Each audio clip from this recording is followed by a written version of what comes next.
Good morning mga kaibon, mga kalapatid. Yun. Welcome back sa channel namin, no?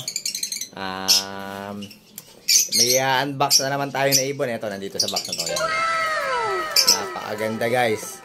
Yun, maraming salamat sa nagbigay nito, no? Yun. Tara, unbox na natin para makita nyo na.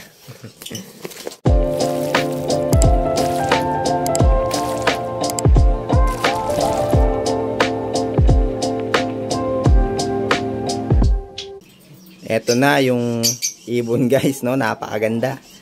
Back to back. Lutino Opaline Alps 1. Yun, napakaganda. Matured, ready to breed.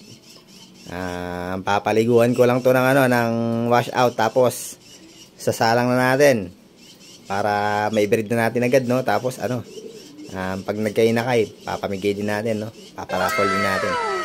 Napakaganda, guys, yun, no? Ngayon lang ako nagkaroon ng Alps 1 na Lutino Opaline. Kaya yun, no? Masaya tayo. Yun, napakaganda, guys, oh. Meron pang isa, guys. Papakita ko ulit sa inyo. Eto naman yung isa. Green Opaline. Napakaganda. Malinis. Possible hen to, mga kaibon. Yun, no? Napakaganda, no? Sana may breed natin agad para dumami agad yung mga ibon natin dito, no? Para marami tayong maipamigay sa raffle natin. Yun, papaliguan lang natin sila, guys, no? Para kung sakali baka may dala silang mga kuto-kuto, mawala. Ilalagay natin kasi sila sa yung isa, yung green, lalagay ko muna sa flight cage. O kaya parisan ko na kaya agad bago ko paliguan. O paparisan ko na siya ng Parblu Opaline Cock bago natin siya parisan. Wait lang, guys, ha. Kukunin ko lang yung Parblu Opaline Cock natin. Yan, guys, ito na yung ipapares natin sa kanya. Parblu Opaline Cock, no? Yun, bagay na bagay silang dalawa, no? Paramihin natin agad para marami tayong maipamigay sa free raffle birds natin. Yun, guys, paliliguan muna natin sila para yun, mag-pair agad, no? Tara. Yun, paliguan natin sila ng wash out. Spray lang natin, yan. Para tanggal yung mga kuto nila at maging magkamoy sila, no? Mabilis sila magpapares nun.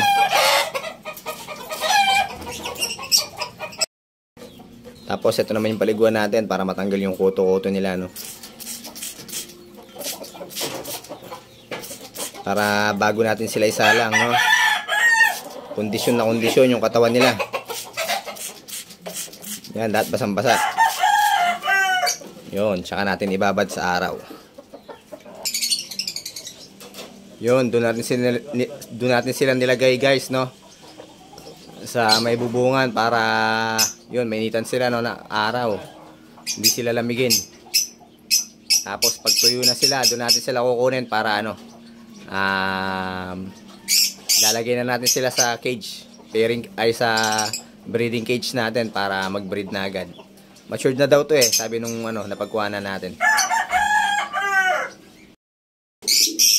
Yun, guys, no, nilagay na natin sila sa breeding cage.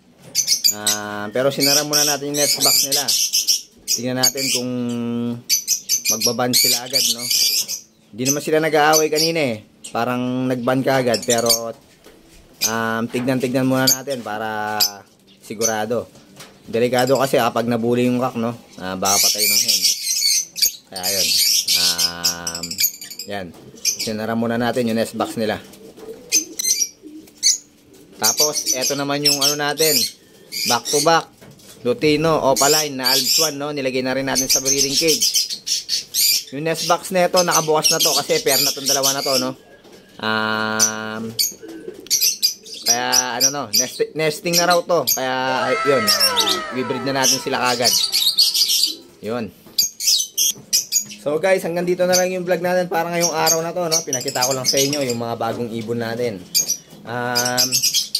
Tali na kayo, guys, dun sa raffle natin, no? Sa Blue, possible dan follow natin. Possible split O5 ka. Possible split far blue. May kapatid silang far blue dan follow, no? Sali na kayo guys para mapuno na yung slot. Tapos, para may paraffle na natin yung mga free raffle birds natin, no? Inuuna ko muna kasi yun yung pang-out natin. Sa kaibigan kasi yun, no? Pagkatapos nun guys, pag na-out na natin yun, yun, isusunod na natin yung mga free raffle birds natin. Kaya, ayun. Sige, hanggang dito na lang po yung vlog natin para ngayong araw to. Maraming salamat mga kaibon, mga kalapatid. Ingat and God bless.